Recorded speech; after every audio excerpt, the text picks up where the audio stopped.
অনেকগুলো বড় বড় আমি বলবো যে ঘটনা ছিল।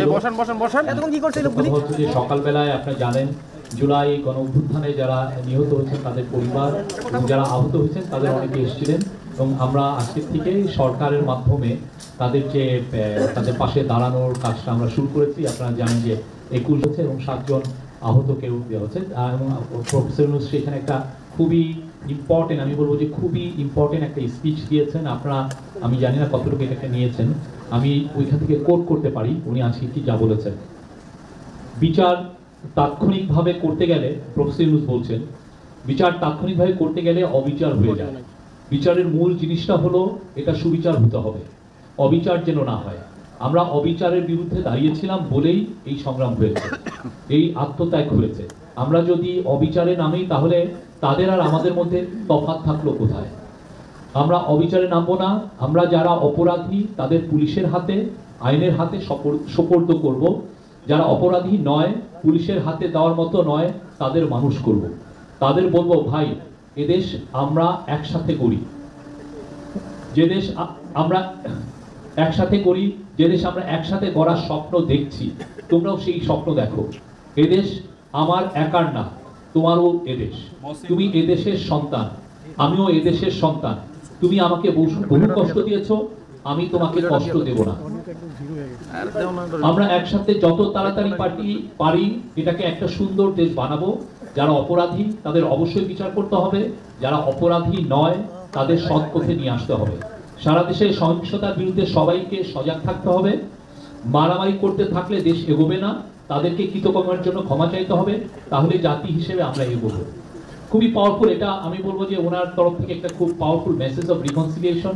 আমরা আমাদের সোসাইটিতে যাতে এক ধরনের সবাই মিলমিশে থাকি। অবশ্যই যারা আইন হাতে তুলে নিয়েছিলেন, যারা ক্রাইম করেছে, যারা এই জুলাই গণহত্যার সাথে জড়িত বা তারও আগে যারা গুম খুনের সাথে জড়িত, করাপশনে, তাদের তো বিচার হবে। কিন্তু বাংলাদেশের ভাস্ট মেজরিটি মানুষ তারা আসলে শান্তিপূর্ণ একটা পলিটিক্স করতে চান। আমরা চাই সেই পলিটিক্সের পরিবেশটা শুরু হোক এবং আপনি জানেন সেই আলোকেই এই 15ই আজকে একটা ডিসিশন হয়েছে, 15ই ফেব্রুয়ারি কনসেনসাস কমিশন ঐক্যমত্য কমিশনের প্রথম মিটিংটা হবে পলিটিক্যাল পার্টিগুলোর সাথে।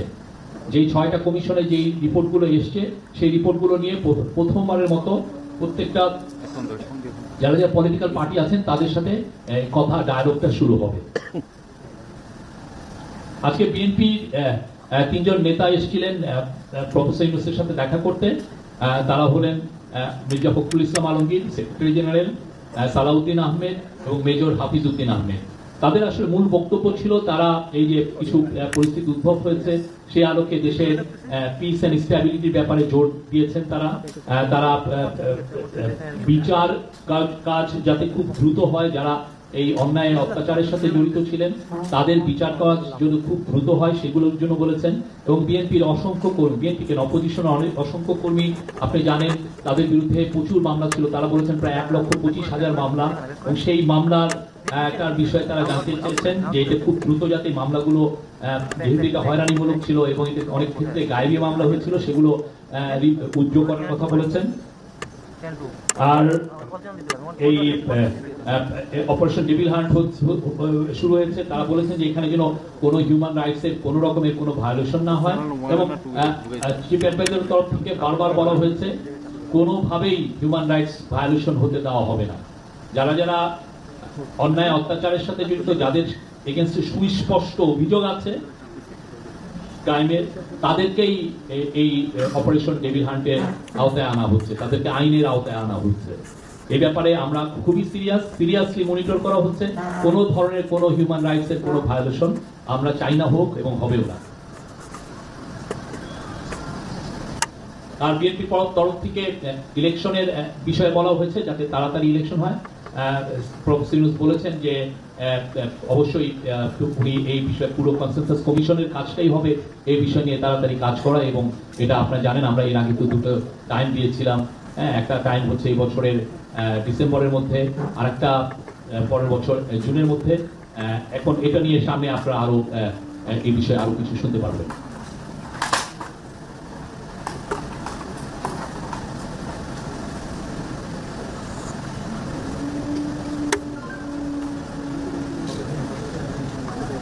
এগুলো ছিল আজকে মেন। আর ওইখানে ফাইন্যান্স অ্যাডভাইজার সালেউদ্দিন আহমেদ ছিলেন, আইন অ্যাডভাইজার ডক্টর আসিফ নজরুল ছিলেন, এবং হাউজিং এবং পাবলিক ওয়ার্কস অ্যাডভাইজার শিল্প অ্যাডভাইজার আদিলুর রহমান খান ছিলেন। তারা এই কথার সময় ছিলেন এবং তারা বিশেষ করে আসিফ নজরুল বলেছেন যে খুব দ্রুত মুভ নেওয়া হচ্ছে যে এই গায়েবী মামলাগুলো কিভাবে যত তাড়াতাড়ি সম্ভব উইথড্র করার জন্য। এবং গায়েবী মামলার এটা ডিলে হওয়ার মূল কারণটা ছিল, উনি বলেছেন যে যারা যারা পিপি ছিল, পাবলিক প্রসিকিউটর, সারা দেশে অনেকে পালিয়েছিলেন, ফলে এই কেসগুলো আসলে অতটা এগোতে এই বিষয়ে মনিটর করা হয়নি। তবে খুব দ্রুত এই বিষয়ে আমরা আরো সুনির্দিষ্ট কিছু মুভ নিব। এই ছিল আজকে। আরো যেটা ছিল যে স্ট্যান্ডার্ড চার্টার্ডের গ্লোবাল সিও এসেছিলেন, উনি বাংলাদেশের হয়ে প্রফেসর ইউনূস বলেছেন যে বাংলাদেশের হয়ে যেতে কাজ করেন। আচ্ছা, আরেকটা বিষয় হচ্ছে তারা বিএনপির তরফ থেকে পূর্ণ সমর্থন, যে রিফর্মের ব্যাপারে পূর্ণাঙ্গ সমর্থন দেওয়া হয়েছে। তারা বলেছেন আপনারা রিফর্ম করবেন, এটা আমরা চাই, আমরা সব কমিশনের প্রস্তাবনা দিয়েছি, আমরা আপনাদের সাথে আছি। তারপরে আয়ারল্যান্ডের যিনি বাংলাদেশকে ফুল সাপোর্ট দিয়েছেন, আয়ারল্যান্ড আপনি জানেন ইউরোপের one of the richest country. আর ছিলেন আমরা কানাডার মিনিস্টার একজন আসছিলেন, সেখানে প্রসঙ্গক্রমে বেগম পাড়ার কথা আসছে। ওইখানে কানাডায় আপনি জানেন যে প্রচুর টাকা সাইফন হয়ে চলে গেছে, সেটা কিভাবে আমরা ফিরে নিয়ে আসতে পারি সেটার বিষয়ে কথা হয়েছে। তারপরে স্ট্যান্ডার্ড চার্টার্ডের গ্লোবাল সিও উনি আসছেন, যে স্ট্যান্ডার্ড চার্টার 120 বছরের সেলিব্রেশনে উনি প্রফেসর ইউনূসের সাথে দেখা করছেন। উনি প্রফেসর ইউনূস বাংলাদেশের হয়ে উনি যেন কথা বলেন, বাংলাদেশকে নিয়ে অনেক ডিস ইনফরমেশন হচ্ছে, সেগুলো যাতে কম্পার্ট করার ব্যাপারে উনি তার ভয়েসটা রেজ করেন। এই ছিল আজকে আমাদের কাজকর্ম। একটা বিষয় বলেছে যে আজকে জাতীয় নির্বাচন কমিশনের কথা হয়েছে, সেখানে প্রধান উপদেষ্টার পক্ষ থেকে বলা হয়েছে আগামী ডিসেম্বরের মধ্যে নির্বাচন হওয়ার ব্যাপারে উনি আশ্বাস দিয়েছেন। আসলে বিএনপির পক্ষ থেকে কি দাবি করা হয়েছিল আর প্রধান উপদেষ্টা আমাদেরকে কি বলেছেন জাতীয় নির্বাচন ইস্যুতে? আরেকটা হচ্ছে স্থানীয় নির্বাচনের বিষয়টা বলেছে, বিএনপি বলেছে যে জাতীয় নির্বাচনের আগে স্থানীয় নির্বাচন সেটা তারা মানবে। স্থানীয় নির্বাচন নিয়ে তেমন একটা কথা হয়নি। জাতীয় নির্বাচনে ওনারা তো চাচ্ছেন যত তাড়াতাড়ি সম্ভব এই ডিসেম্বরের মধ্যেই চাচ্ছেন।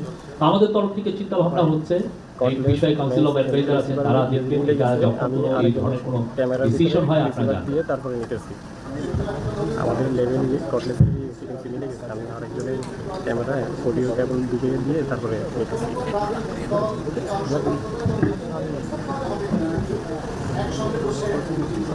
না, এই বিষয়টা আমার মনে হয় প্রথম মিটিংটা সবার সাথে একসাথেই হবে, তারপরে আমি জানি না কোন ফরম্যাটে হবে। বাট এটা প্রথম মিটিংটা তো এক ধরনের হচ্ছে যে সবাই আলাপ করবেন কোন ফরম্যাটে সামনে ডায়ালগটা হবে, কি বিষয়গুলো, কোন কোন পার্টিগুলো থাকবেন, এটা এখনো ডিসিশন হয়নি। এটা সময় হলে আপনারা জানতে পারবেন।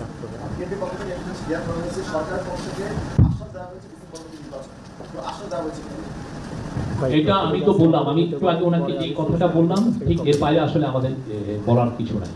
আর এই বিষয়ে যদি কোনো সিদ্ধান্ত হয় আপনারা জানবেন সামনে। আমি এটিএন বাংলায় কাজ করি। বিএনপি মহাসচিব একটু আগে বলেছেন যে ফ্যাসিবাদের দোষর যারা ছিল সরকারের মধ্যে রয়েছে, আমলাতন্ত্রে রয়েছে, যারা সরকারি আমলা সঠিক পর্যায়ে থেকে শুরু করে যারা ভাইটাল রোল প্লে করছেন, তাদের বিরুদ্ধে ব্যবস্থা গ্রহণ করার জন্য এক্ষেত্রে আসলে ডক্টর ইউনূস, প্রফেসর ইউনূস কি বলেছেন, কিংবা সরকারের স্ট্যান্ড আসলে কি হবে, কোন পদ্ধতিতে এই বিষয়টা?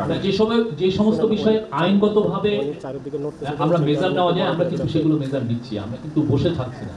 হ্যাঁ, সেটা যেই হোক, তবে কারোর এগেন্স্টে যদি সুনির্দিষ্ট আইনের ভায়োলেশন করার কোনো অভিযোগ থাকে অবশ্যই আমরা মেজার নিচ্ছি।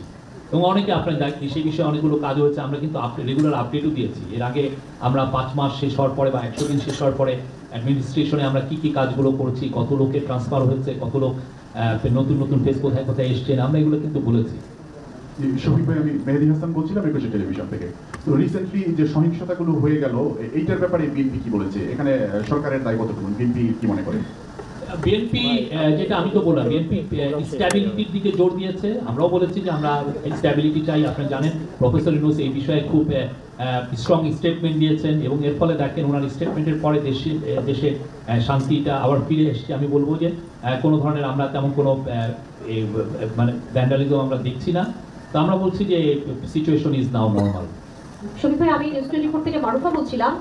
আর হ্যাঁ, বিএনপি শেখ হাসিনাকে এটা ব্লেম করেছেন যে পতিত স্বৈরাচার, উনি এই বিষয়গুলো ইনস্টিগেট করছেন এবং এটা এই পুরো বাংলাদেশকে ইনস্ট্যাবিলিটি করার, এখানে ক্যাওস এবং ইনস্ট্যাবিলিটি তৈরি করার পিছনে তারই মুখ্য ভূমিকা। জি শফিক ভাই, আমি মারুফা বলছিলাম নিউজ 24 থেকে। অপারেশন ডেভিল হান্ট নিয়ে বোধহয় ওনারা কিছু বলেছেন, সেটি স্পষ্ট করে জানতে চাই, এবং বলেছেন যে এই ধরনের অভিযানগুলো নিয়ে পূর্ব যে ধরনের অভিজ্ঞতা রয়েছে সে ধরনের কোনো ঘটনা যেন পুনরাবৃত্তি না হয়, কোনো ইনোসেন্ট মানুষ যেন আসলে অবিচারের সম্মুখীন না হয়। না, আমাদেরও একই, আমরা এই বিষয়ে আমাদেরও একই কথা। যখন অপারেশন ডেভিল হান্ট শুরু হয় তখনই কিন্তু নির্দেশ দেওয়া হয়েছে ইন্টারিম গভর্নমেন্টের তরফ থেকে, চিফ অ্যাডভাইজার অফিসের থেকে দেওয়া হচ্ছে কোনোভাবেই যাতে কোনো ইনোসেন্ট যাতে এর দ্বারা অ্যাফেক্টেড না হয়, কোনোভাবেই যাতে কারো হিউম্যান রাইটস ভায়োলেশন না হয়, এ বিষয়ে সুস্পষ্ট নির্দেশনা দেওয়া হয়েছে। আর রোডম্যাপের বিষয়েও বিএনপির মহাসচিব আমাদেরকে বললেন কিছুক্ষণ আগে যে 15ই ফেব্রুয়ারি এটার ঘোষণা আসতে পারে, এমন একটা মানে ইঙ্গিত উনি দিলেন নির্বাচনী রোডম্যাপ। 15ই ফেব্রুয়ারি কনসেনসাস কমিশনের সাথে মিটিং হবে ইন্টারিম গভর্নমেন্টের, এই কনসেনসাস কমিশনের সাথে পলিটিক্যাল পার্টিগুলোর মিটিং হবে, এটুকু আমি জানি এবং এটুকু আপনাদেরকে আমি জানি। শফিক ভাই, আমার নাম মইনুল হক, আমি নিউএস থেকে বলছি। আমাদেরকে বিএনপির মহাসচিব একটু আগে বলেছেন যে রিসেন্টলি সারা দেশে যে হামলা এবং ভাঙচুরের কিছু ঘটনা ঘটেছে সে বিষয়ে উনি বলেছেন যে আইন শৃঙ্খলা রক্ষাকারী বাহিনীর সামনে এগুলো ঘটেছে এবং সরকারের দায় এড়াতে পারে না, এবং এইটা একটা অস্থিরতা তৈরি করছে, এবং তারা যে লিখিত ইয়েটা সরকারকে দিয়েছে সেখানে বলছে যে সরকারের যথাযথ পদক্ষেপ গ্রহণে মুশকিল দেখাতে ব্যর্থ হচ্ছে, এ কারণে গণ অভ্যুত্থানের আকাঙ্ক্ষা ম্রিয়মান হতে শুরু করেছে। এই ব্যাপারে আপনারা সরকার যথাযথ মেজার স্টেপ নেওয়ার কারণেই আপনি দেখেন কালকে বা আজকে আপনার কোনো ধরনের কোনো শুনেছেন যে কোথাও কোনো অ্যাটাক হয়েছে। আমরা তো মেজার নিচ্ছি, আমরা দেশের মানুষের সিকিউরিটির ব্যাপারে ফুললি হাইলি কনসার্ন, আমরা প্রত্যেকের সিকিউরিটি এনশিওর করা এটা আমরা প্রতিজ্ঞাবদ্ধ, সেটা আমরা করছি।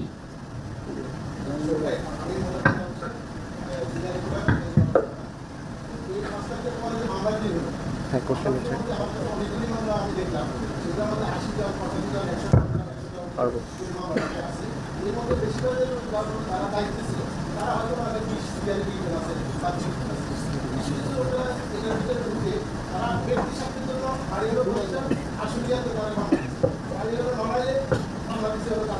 ছাত্র প্রতিনিধি